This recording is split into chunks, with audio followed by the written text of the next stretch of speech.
Jonathan, we're on Piers Morgan. I get to speak. We're not in Gaza. You don't get to kill me as a journalist. I get to speak here. Mehdi, there's been a job opening. Israel finally got rid of Abu Ubaidah, very prolific and Welcome back, everyone. Jonathan, yes, the same guy with his endless rants, is back on Piers Morgan's show, but this time he runs headfirst into Mehdi Hasan, who absolutely shuts him down with facts. I'll be honest, part of me is a little disappointed. Mehdi Hasan is such a sharp, high-caliber thinker, and here he is debating someone like Jonathan, who brings nothing to the table but cheap insults. Still, it makes for one fiery exchange. Anyway, let's get into it.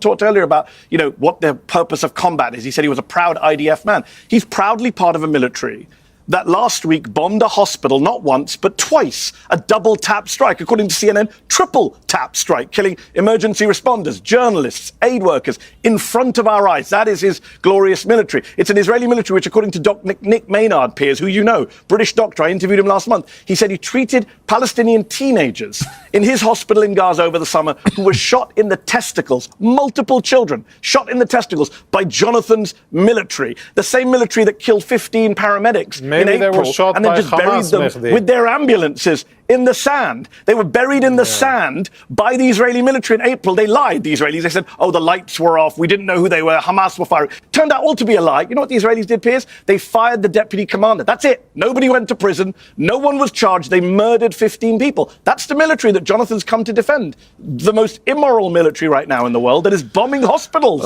in front of our eyes. Jonathan? Yeah, it's it's various levels of ridiculous. But listen, Mehdi, there's been a job opening. Israel finally got rid of Abu Ubaidah, very prolific and Hamas. You've really got to get better with your Hamas propaganda. You're a racist, small man. Genocidal, war criminal. Man. You support war criminals. Well, you're trying to put a target on me? Are you and Elon Levy trying to put a target on me?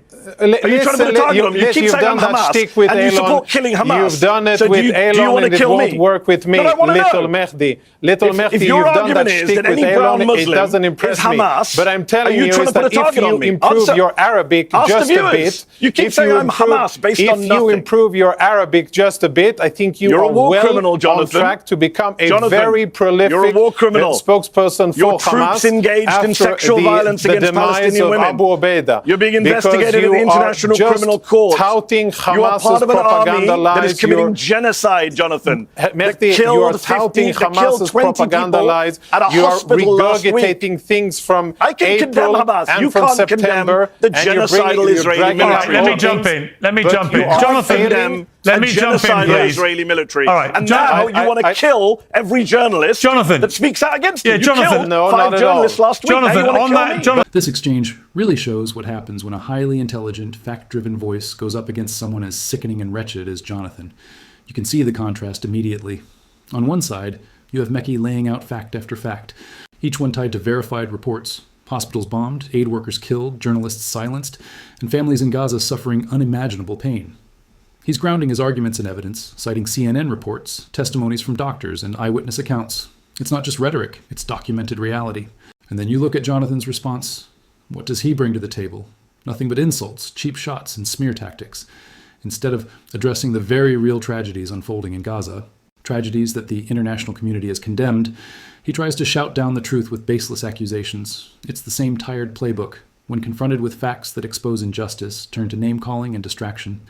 It's shameful, but it's also revealing. In my eyes, the way this segment was framed says a lot about the media too. Piers Morgan, let's be honest, thrives on the spectacle. He knows conflict sells, and he knows pitting someone like Jonathan, who has no moral high ground, against someone like Mehdi creates fireworks. But what gets lost in that spectacle is the human cost. This isn't just a debate to fill airtime. These are real lives being torn apart, real families grieving, and real humanitarian workers risking everything only to be targeted and buried. The bottom line here is simple. Facts matter, human lives matter, and no amount of insult-driven deflection can erase the evidence of what's happening. Mehdi exposed that. He showed how quickly someone like Jonathan runs out of arguments when the truth is laid bare. And it should leave viewers asking themselves, why is one side so terrified of the facts that all they can do is attack the messenger? First of all, I'm old enough to remember October 2023 when the world went mad to suggest that Israel would ever attack a hospital. We were told for months Israel would never attack a hospital. Now they proudly attack a hospital and try and justify it with nonsense justifications. We attacked it because there was a Hamas camera on the roof. First of all, it wasn't a Hamas camera. It was a Reuters camera. Reuters already gave the Israeli military their positions. There were no Hamas cameras on the roof. It's a ridiculous new phase of Israeli propaganda to say it was a Hamas camera justified killing 20 people, which was insane. Okay, let me speak. If you stop interrupting, stop interrupting, then I'll deal with that live. You already said it. You said there was some... Let Mehdi respond. No, you're lying. Hamas terrorists. Let Mehdi respond. I never get through a single answer on this show.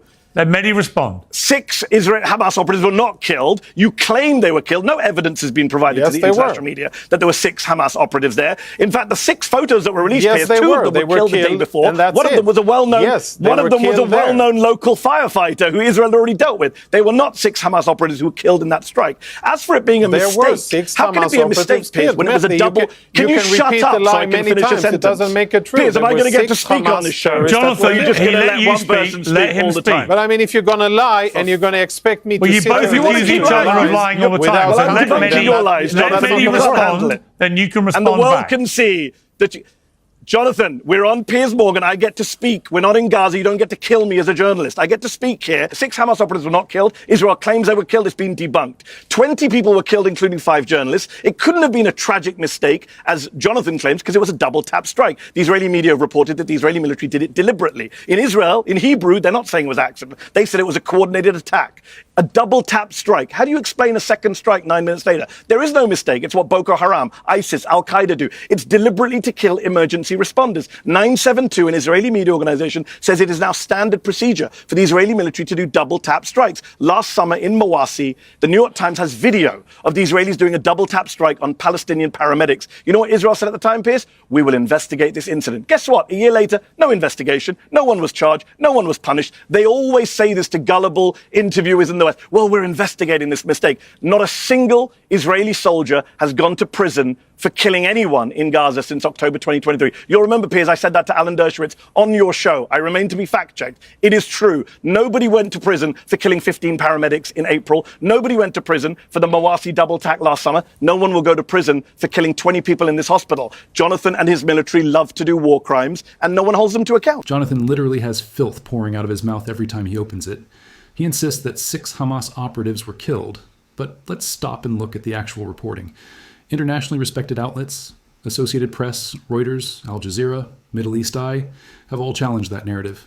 They've pointed to evidence showing that at least some of the individuals Israel labeled as operatives were not militants at all.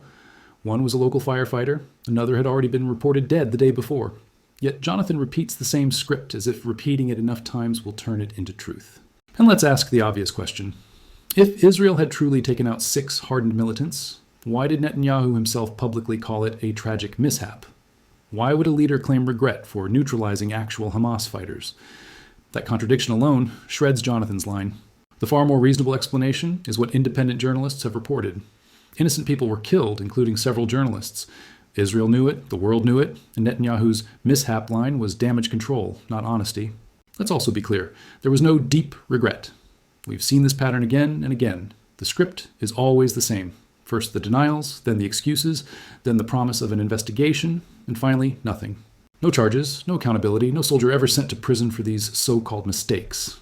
Instead, behind the scenes, the celebration continues.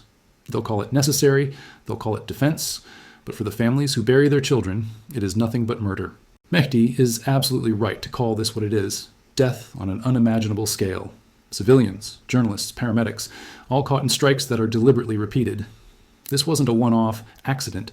This was a double-tap strike, a method of warfare internationally condemned because it deliberately targets not just the first victims, but the people who rush in to save them. Even Israeli media outlets in Hebrew reported it as deliberate. That's not propaganda, that's their own internal reporting. And yet, despite this mountain of evidence, the consequences never come. The world watches. Human rights organizations file reports, UN officials speak up, and still, the people responsible walk away free. It is the very definition of impunity, a government and a military apparatus so used to escaping accountability that they no longer even bother to hide their actions. That's what makes Jonathan's performance so grotesque. He's not just spewing propaganda, he's mocking the dead and gaslighting the living. He's trying to convince us that black is white, that civilians are terrorists, that war crimes are defensive actions. And he does it with the smug certainty that nothing will ever change. Positions, Jonathan, who's gone to prison? Who's gone to prison? Israeli you said soldiers, nonsense, Jonathan. Who's gone to prison? I was right. I said nonsense, which is everything that comes from your mouth is either Hamas propaganda or Mehdi, let him answer. And name the person who's gone to prison. And he's not answering. Name the person who's gone to prison. You and Alan Dershowitz cannot name a understand what he's saying. Israeli soldier who has gone to prison. Mehdi, let me hear him what he has to say. IDF soldiers, IDF soldiers have been disciplined and sent to military prison for misconduct, and there are still open investigations. Not a single Israeli soldier has gone to prison for killing a Palestinian since October 2023. By the military advocate general about yes, they have. I don't remember the name, but I know you're lying. Of several Anyone can Israeli Google soldiers. it right now. No, Jonathan Conricus is lying to you. You can Google. In April, 15 Palestinians were say killed. Whatever you want. You can continue. No one went to prison. To make it's up half truths Sky News has the story. And sprinkle lies as much as you want. We're on YouTube, Jonathan. I know People for can a fact, Google that you're lying right now. I know for a fact that Israeli soldiers have been disciplined. April 2025, 15 paramedics killed. Not a single soldier was charged. Mehdi, you don't like it when he interrupts you, Mehdi. Let him speak. I am interrupting Jonathan. Yeah, but let him speak. You don't like it when he does it. So I'm going to fact check your lies. That's how it works. Anyway, folks, there you have it. And honestly, I have to admit, I'm disappointed that someone like Mehdi Hasan, someone who actually does his homework, brings receipts and fights with facts, even has to waste his breath on somebody as disgraceful as Jonathan. It feels like putting a world-class debater up against a street corner heckler. Jonathan has never once brought forward a shred of credible evidence in any of these debates. Not one statistic backed by reputable sources, not one report that holds up under scrutiny. What he does bring is the same recycled talking points, the same rehearsed propaganda, the same smug grin as if sheer arrogance could substitute for truth. And let's be real about it. He's not there to inform. He's not there to debate in good faith. He's there because he's paid to be there. He's a mouthpiece, a professional deflector whose job is to spin atrocity into talking points. And every time he shows up on screen, every time he tries to twist reality, he ends up revealing exactly what he is, a willing servant of power, not a defender of truth. That's why Mehdi's presence matters so much. Because when propaganda meets facts, the cracks show instantly. And today's exchange proved once again that Jonathan doesn't stand on solid ground. He's standing on a crumbling pile of lies. So with that said, I want to hear from you. What did you make of this exchange? Do you think Jonathan exposed himself once again as a fraud, or do you think these debates are even worth having when one side is committed to dishonesty? Drop your thoughts in the comments below. I read them all, and I'm always curious to hear your perspectives. And if you appreciate the fact that we cut through the spin and highlight the truth here, do me a favor. Hit that thumbs up for the algorithm, subscribe if you haven't already, and share this with someone who needs to see how propaganda falls apart under pressure. Thanks for watching. Stay tuned for more breakdowns, and I'll catch you all in the next one. Peace.